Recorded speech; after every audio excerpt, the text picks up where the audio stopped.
Hello everybody, this is Sam here. I am back with a second video about how to build an NT3 star war base. In this episode, I will be talking about Town Hall 9s. Previously, I did a video about Town Hall 8, how to build an NT3 star Town Hall 8 base. And so we're going to talk about Town Hall 9 base this time. A lot of the basics from Town Hall 8 do carry over to Town Hall 9. So for those basic informations, I won't be repeating them. Please refer to the video in Town Hall 8 base building for that. Like I said, many basics are the same. We will also start this video by talking about what type of attacks can do 3 stars on your base. Then we'll discuss how to defend against those type of attacks, what kind of key points that we should look for when we trying to build a base. Okay, there are two basic attacks that have a really high 3-star potentials. In my opinion, the best ones are the Goho and the Golaloon. Okay, Goho meaning using Golem and Hogs, Golaloon meaning using Golem, Lava Hound, and balloons. Those two are the main attacks that people use to 3-star bases.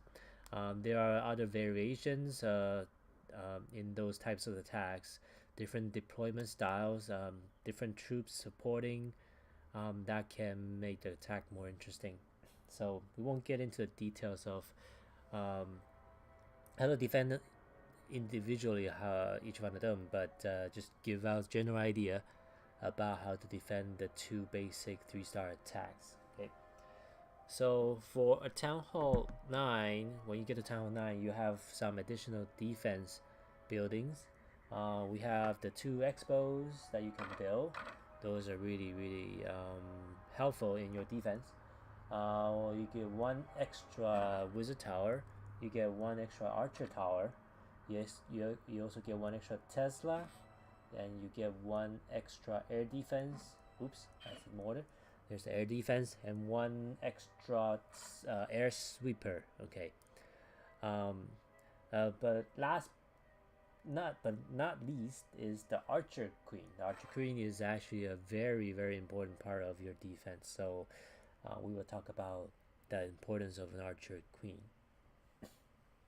Okay, now for the Goho attack, we spoke about in the Town Hall 8 video how to set up double giant bombs. You want to have multiple double giant bomb spots to keep the opponent guessing where your giant bombs are.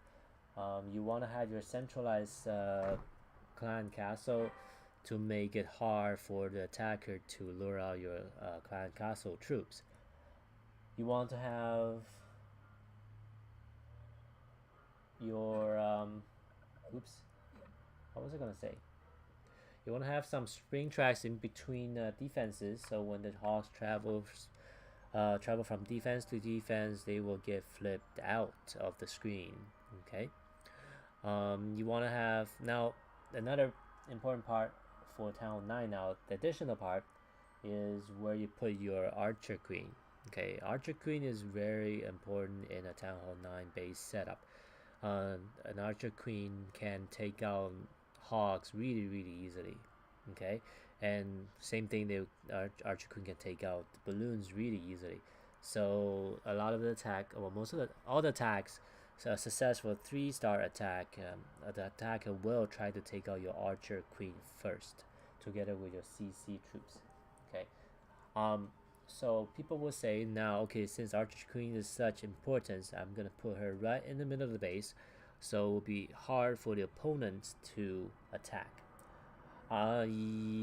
Yes and no. That in that situation, it can be good and can be bad. The good thing, like I said, the queen is in the center. It will be easier to defend. Yeah, the buildings that the troops have to get through before hitting the Archer Queen. But there's a disadvantage of that. Um, if you have your archer queen in the middle, like I have it in this space, um, this pretty much gives the opponent um, many different options to get at the queen. Okay, you can come in from north, south, east, west, northwest, northeast, in any direction. Pretty much, it's the same. Okay, and since you will have a double giant bomb, maybe two double giant bomb spots. People can come in from, for example, on this base through the southwest side. Okay, and they can just do a wall break in the outer wall, take a jump spell in this compartment, and then jump to the queen. At the same time, they can take out a double giant bomb spot. So they can choose that direction. You can even choose from the northwest direction as well. Um, so it makes it actually a lot easier for the attacker to do two things at the same time, accomplish two goals of the main attack. Basically, take out your queen and remove a double giant bomb spot. So nowadays, a lot of people are not centralizing their archer queen, but instead putting the archer queen somewhat towards one side. In my other base, I can show you what I mean by that.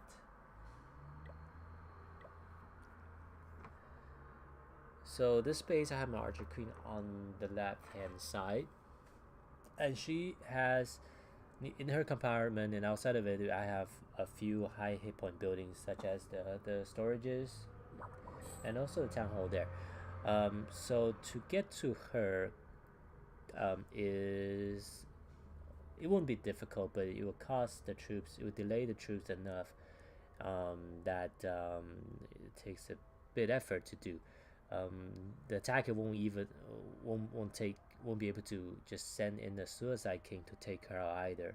Okay, so they'll have to invest certain amount of troops to take out the archer queen.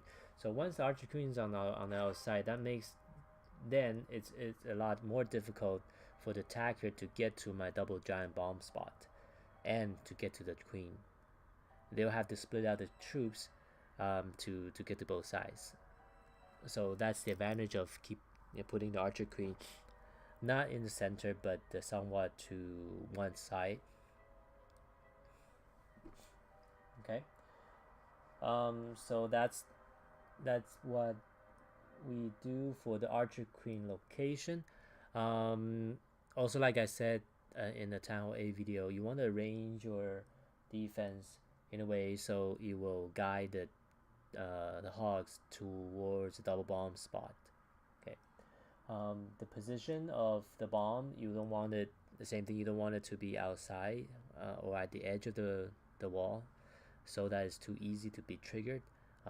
If you can have, some people like to have two sets of double bombs. Some people like to have two and a few singles. At my base, I have one double set and three singles. Well, the one extra is from Town Hall 10, so we should discard that. So let's say you only have 4 bombs. You have one double set and one single, two singles. The single bomb, it's actually can't take out a hog, but a group of hogs, I mean. But it can force the attacker to drop a heal spell right on that spot. So it sometimes is a good idea to separate your bombs, but I would say at least have one double set. Okay. All right. Another defense that I think everyone should try to play with is the Teslas. Teslas can be used as some surprise tactics, or people sometimes group a few Teslas together because they do deal a lot of damage. They're really high attacking speed and damage dealing defense building. So sometimes people will put them like 3 or 4 together, and the hogs are really, they can take out hogs pretty quickly unless you have a heal spell. Sometimes even quad Tesla spots can take out hogs even if they're under heal. So you guys, people can try to play with how many, like, where to position your Teslas. Maybe group them together or put them in a spot that can surprise the opponent.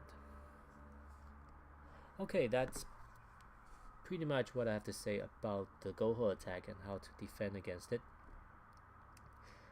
The next attack we'll talk about is the Gola Loon. Okay, Gola Loon. People who don't know how to Gola Loon, I'll do a quick explanation how the attack is done. Basically, the attacker will use 1 or 2 golems together with some wizards, kill squads, well, including the king and the queen. The initial stage of the attack, the goal is to take down as many air defenses as possible, and the second goal is to take out the defending archer queen, and third goal is to take out the clan castle troops. You can achieve that pretty much, but with 2 golems, a decent level heroes, and about 4 to 6 wizards. People will usually use wall breakers and jump spells so that can get the troops into where they need the troops to be. Once the ground phase of the attack finishes, the attacker then will send in lava hounds to tank the air defense, the remaining air defense. Okay. For example, in this case, let's say if the attacker starts from the southwest, the goal is to take out the 2 air defense here and here, plus the archer queen here. A good attacker will send in 2 golems here, wall break this part, and then get a jump right here in the middle here, so they can access the 2 sides. Then the king can go in to kill my queen. The queen can, and the remainder kill, so I can take out this air defense and possibly the one in the middle. Now, once that is done, the attacker then will send in the lava hound, either from the east side or the west side. Usually we'll send in 2 hounds on the first air defense and drop the balloons on the outside. 2 for each defense is sufficient to take them down, while the air defense is being tanked by the lava hounds. They will drop the raise spell to force or haste spells to speed up the travel time of the balloons, and then they will reinforce the second air defense with a third lava hound. If there is any lava hound left on the first defense, they will travel towards the next air defense to help doing the tanking, and then doing the same. And the attacker will do the same by dropping balloons on the outside defenses to take them out. So that's how a Gola Loon attack is carried out usually. Okay, now you're gonna say, how I'm gonna defend against that. Okay, the most important thing, defending against Gola Loon is your air defense positioning. Okay, you don't want to have your air defense to be too close to each other. The one I have here is slightly too close. But it gets actually tricky to build a base that you have to, take into consideration of how to position your defense for hogs, and then how to position your defense for Gola Loons. It gets kind of complicated. So you just do the best you can. Try not to put your air defense too close to each other, so the attacker won't be able to take both of them out with a kill squad. Okay. Try to defend your queen and not put the queen not in the pass towards the air defense that they want to take out. That's another thing. Another minor point tips I have learned is position your wizard towers not too close to your air defense. You want to position them so that the coverage of the wizard tower doesn't cover the air defense. Why is that? The wizard towers are a very good defense against balloons. They can usually the balloons travel in groups and they clump up, and the wizard towers can just blast them all at the same time. But if your wizard tower is too close to air defense and the lava hound is there to tank, your wizard tower will be hitting the lava hound that's near the air defense and won't be able to hit the balloons. So the base I have here, I haven't purposely set on the right hand side because I'm trying to force the attacker to attack from southwest. And once they take out these two air defenses, then they're gonna try to attack from the northwest air defense and do a clockwise rotation. So once these buildings are down, the north part is down, the balloons is gonna travel towards the southwest or southeast side, and there is actually no more air defense there. So the hounds will be lagging behind, or maybe it won't. But anyways, when the balloons get to those parts, I have the wizard towers try to blast them off, and I also have the red air mine near the wizard tower, so that the balloons can all get hit by the red air mine.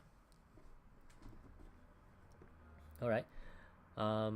One more thing about Gola Loon is the black air mines, the seeking air mines. The positioning of them are quite important as well.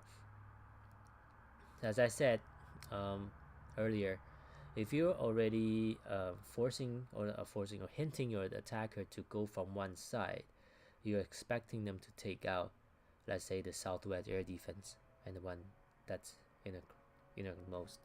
Okay, then you know that the next likely target that they will hit with the lava hound that when they send in is going to be the northwest side and the northeast side. And see how I have positioned the two seeking air mines on each of the air defenses. That is to hit the lava hounds when they come in. If you can take out the lava hounds, the balloons have no tank to tank their defenses, and your defense will be so much more successful in taking down those balloons. Okay, I think that is pretty much I have for the Golalun attack. There are obviously other attacks and new attack that will come out. There are some very smart clashers that will come up with new ways of attacking the base, different variations of different attacks that will come out. As I get the new information, that I try to update these videos and come up with better defenses and share it with everybody. So that's the end of this video. I hope this was useful information and you guys enjoyed it. So we'll see you guys next time. Peace.